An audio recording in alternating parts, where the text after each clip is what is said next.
Risk assessment. In this video, I am going to explain what is risk assessment, steps of risk assessment and the procedure how to do risk assessment. Hello guys, स्वागत है आपका YouTube channel EHS World 2.0 में। इस video में एकदम आसान तरीके से एक्सप्लेन करने वाला हूँ कि रिस्क असेसमेंट का प्रोसेस क्या होता है और रिस्क असेसमेंट आप कैसे प्रिपेयर करेंगे। मुझे आशा है एक बार वीडियो देखने के बाद आपसे रिस्क असेसमेंट के दौरान कोई भी गलती नहीं होगी। वीडियो को लाइक कीजिए, शेयर कीजिए और चैनल को सब्सक्राइब कीजिए। Let's go to see what is risk assessment. A risk assessment is the process of identifying potential hazards, understanding who or what might be harmed, and evaluating how likely and how severe that harm could be. It also involves deciding on measures to reduce or eliminate those risks. So risk assessment एक process होता है जिसमें work related hazards को identify किया जाता है, understanding who might be harmed और उस hazard से किस किस को नुकसान हो सकता है या क्या नुकसान हो सकता है, evaluating how likely and how severe that harm could be और इवेल्युएट किया जाता है कि हार्म की प्रोबेबिलिटी कितनी है या चांसेस कितना है और हाउ सीवियर और वो नुकसान कितना सीवियर होता है। It also involves deciding on measures to reduce और एलिमिनेट दोज रिस्क और risk assessment control measure decide करने के लिए भी हेल्प करता है जिससे कि हार्म या नुकसान को रिड्यूस और एलिमिनेट किया जा सकता है। Next, why it is necessary. ये नेसेसरी क्यों होता है? Risk assessment is a core part of risk management. Risk assessment risk management का एक पार्ट होता है। It helps organizations first prevent accident and injury. ये organization को help करता है accident और injury को prevent करने के लिए। Comply with legal requirements. Legal requirements को comply करता है। Protect assets, people and environment. Asset, employees और environment को protect करने में help करता है। Make informed decision before starting any activity. किसी भी activity को start करने से पहले एक decision making या safety requirements को highlight करता है। Next देखते हैं what are the steps of risk assessment. यानी risk assessment के क्या स्टेप्स होते हैं। So there are 5 steps used in risk assessment. Risk assessment के लिए 5 स्टेप्स यूज किया जाता है। फर्स्ट है identifying hazards, second decide who might be harmed and how, and third evaluating the risk and decide on precautions, fourth record your findings and implement them, fifth review and update regularly. So identify the hazards. Work activity में क्या क्या hazards है उसे identify करना है। Anything that can cause harm, कोई भी ऐसी चीज जो एम्प्लॉय को नुकसान पहुंचाए, such as chemicals, machinery, stress, noise, vibration, work at height, etc. Decide who might be harmed and how. Next step होता है कि आपको डिसाइड करना है किसको नुकसान हो सकता है और कैसे। So workers, visitors, contractors, the public और the environment. So hazards किसको किसको नुकसान कर सकता है वो सेकंड पार्ट में आपको हाईलाइट करनी होती है। Third, evaluate the risk and decide on precautions. अब नेक्स्ट होता है evaluation of risk. Consider likelihood यानी probability और chances into severity यानी severity कितना है। Then चूज कंट्रोल मेजर, उसके बाद कंट्रोल मेजर चूज किया जाता है। फोर्थ स्टेप होता है record your findings and implement them यानी document the hazards, risk and control measure. Hazards को भी आपको राइट करना है, रिस्क को भी राइट करना है एंड कंट्रोल मेजर्स को भी राइट करना है। ये तीनों को राइट करना है, उसके बाद वर्क स्टार्ट होने पे इसे इम्प्लीमेंट करना होता है। नेक्स्ट होता है रिव्यू एंड अपडेट रेगुलरली यानी रिस्क असेसमेंट को एवरी 6 मंथ पे रिव्यू किया जाता है because risk changes, your assessment should be changed. So risk change होता है according to the environment, according to the new worker, weather condition, replacement of the tools and equipments. So आपको risk assessment को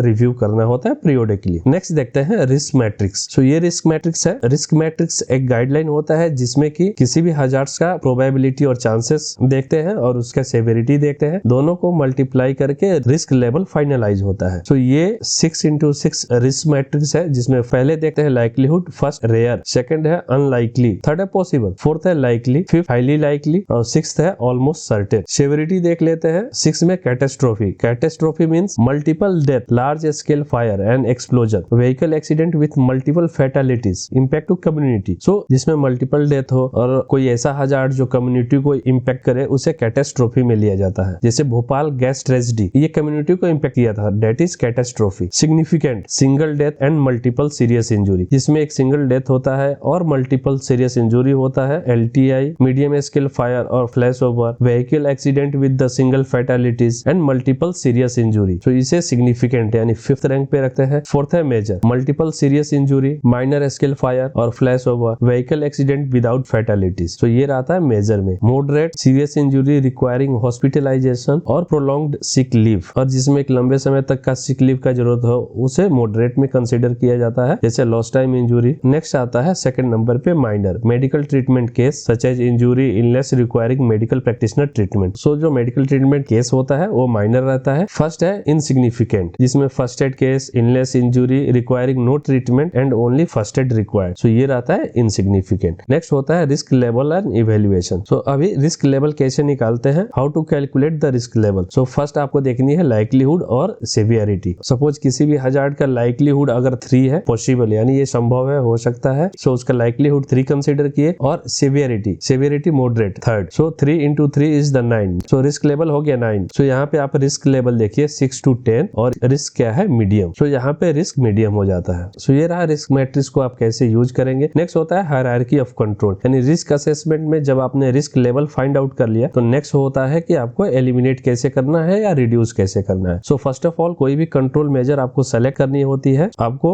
elimination, substitution, engineering control, administrative control और PPs, यानी ऊपर से नीचे की तरफ आपका रिस्क कंट्रोल प्रोसेस होना चाहिए। यदि किसी भी एक्टिविटी में रिस्क लेवल हाई है, उसे एलिमिनेट कैसे कर सकते हैं, उसका सब्स्टिट्यूशन क्या हो सकता है, या इंजीनियरिंग कंट्रोल क्या है, या नेक्स्ट एडमिनिस्ट्रेटिव कंट्रोल क्या है, और last but not the list PPs. So last पे आता है पीपी। सो जब भी आप रिस्क असेसमेंट करते हैं और कंट्रोल मेजर राइट करते हैं, उस समय आपको elimination, substitution, engineering control, administrative control और पीपीज, यानी टॉप टू बॉटम के तरफ आपको कंट्रोल मेजर लिखना होता है। नेक्स्ट है फॉर्मेट ऑफ रिस्क असेसमेंट। सो ये रहा फॉर्मेट। सो फर्स्ट है सीरियल नंबर, सेकेंड है hazards, effects, person at risk means who might B harm, legal requirement क्या है, एग्जिस्टिंग कंट्रोल मेजर, आपके कंपनी में या ऑर्गेनाइजेशन में एग्जिस्टिंग कंट्रोल मेजर्स क्या है। इसके बाद से रिस्क रेटिंग, यानी रिस्क लेवल क्या है, सच एज लाइक्लीहुड L और S सेवेरिटी, और R is the risk. So likelihood into severity is the risk. Next होता है अगर हाई है तो एडिशनल कंट्रोल मेजर आप क्या इंप्लीमेंट करने वाले हैं जिससे कि हाई रिस्क को आप रिड्यूस कर सकते हैं। सो इस सेक्शन में आपको एडिशनल कंट्रोल मेजर लिखनी होती है। Again residual risk, control measure implement करने के बाद से रिस्क कितना रहा, सो अगेन आपको री-इवेल्युएट करनी होती है रिस्क का, जिसमें कि likelihood, severity and the risk. तो चलिए एक एक्टिविटी का रिस्क असेसमेंट आपके सामने दिखाता हूं। फर्स्ट है movement of vehicle to and from site such as pickups, bus and trailer etcetera. तो ये है hazards, movement of vehicle is the hazard. Next है हजार्ड इफेक्ट। सो इफेक्ट क्या है, collision with other live vehicle on the road, roll over from hilly terrain, physical injury, fatality, asset damage, damage to third party utilities. So ये रहा effects of hazard. Person at risk. So person at risk, कौन से person risk पे है, यानी who might be harmed, driver, operator, banksman, comets, supervisor, engineer, public, commuters. So they are at the risk. Legal requirement क्या है, DM code of construction safety practices chapter 2, 3 and 20। So ये रहा legal requirement. सो आप यहाँ पे legal requirement right कर सकते हैं। नेक्स्ट है एग्जिस्टिंग कंट्रोल मेजर, यानी आपके ऑर्गेनाइजेशन में ऑलरेडी एग्जिस्टिंग या प्रैक्टिस में क्या सेफ्टी कंट्रोल मेजर्स है related to movement of vehicle. तो such as all workman involved in the work shall be inducted by HSE department and induction sticker shall be displayed on their helmets. Obtain NOC and permit to work prior to commence activity. Safe procedure of work shall be communicated to all workmen in toolbox talk meeting prior to start work and maintain the record of the same. Means TBT में work related hazards और उसका control measure explain करनी होती है worker को और उसका record भी करना है। Heavy vehicle and operator must possess RTA license and valid TPC. Heavy vehicle का रजिस्ट्रेशन पेपर और ऑपरेटर का licence with third party certificate होनी चाहिए। All driver to be trained on defensive driving in hilly terrain and ensure they are fit for the work. So defensive driving training and medical examination driver की होनी चाहिए जैसे कि fit for work हो। Next है vehicle to be checked on daily basis by the driver operator to ensure fitness for the work. In case of any technical issue same to be immediately rectified prior to use at the site. So operator और driver को daily vehicle को inspect करना होता है। अब देखते हैं इसका लाइक्लीहुड क्या है। सो लाइक्लीहुड रहेगा 2, सेवरिटी रहेगा 2 and the risk rating is the 4। So risk कितना हो जाएगा 2 into 2 = 4। सो यहाँ पे 4 मींस रिस्क इज लो, इसलिए इसे ग्रीन में हाईलाइट किया है। Additional control measure, already risk low है तो एडिशनल कंट्रोल मेजर की जरूरत नहीं है। As the risk is low and acceptable additional control measure will be applied upon evaluation of present and actual site conditions. So